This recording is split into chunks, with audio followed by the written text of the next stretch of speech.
এই গরম বাড়ার মূলত কারণ আমাদের মাগুরা জেলার মেয়েদের রূপের আগুনে। তারা যখন ঈদের শপিং করার জন্য মেকআপ করে ঘর থেকে বের হয়, তাদের যে রূপের এই আগুনটা চারিদিকে ছড়াই পড়ার কারণে তাপমাত্রা বৃদ্ধি পায়। সম্মানিত উপস্থিতি ভাইগণ, আপনাদের এখানে ডাকা হয়েছে কি জন্য এত গরম পড়ছে আর এই গরম থেকে কিভাবে রেহাই পাওয়া যায় এই সম্পর্কে আলোচনা করার জন্য। তো আমাদের মাঝে উপস্থিত আছে আন্তর্জাতিক খ্যাতিসম্পন্ন ডাক্তার MBBS কবিরাজ। আরো আমাদের মাঝে উপস্থিত আছে বুদ্ধিজীবী শাহ মোহাম্মদ কানা এবং গ্রামের গণ্যমান্য শান্তশিষ্ট নিজ বিশিষ্ট অন্যান্য।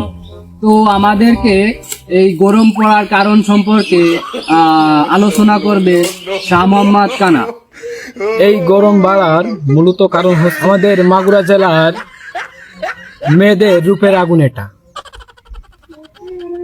তারা যখন ঈদের শপিং করার জন্য মেকআপ করে ঘর থেকে বের হয়, তাদের যে রূপের এই আগুনটা চারিদিকে ছড়াই পড়ার কারণে তাপমাত্রা বৃদ্ধি পায়।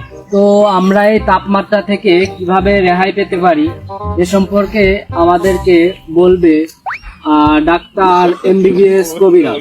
আমি অনেক গবেষণা করে পাইছি যে এই গরম থেকে রেহাই পাওয়ার একটাই উপায় আছে, সেটা হলো শীত পর্যন্ত অপেক্ষা করা। তো আমরা এই গরমে কিভাবে চলাচল করব, আমাদের যাতায়াত সমস্যা সম্পর্কে সমাধান দিয়ে কথা বলবেন মিস্টার কাওয়া কাদরিন।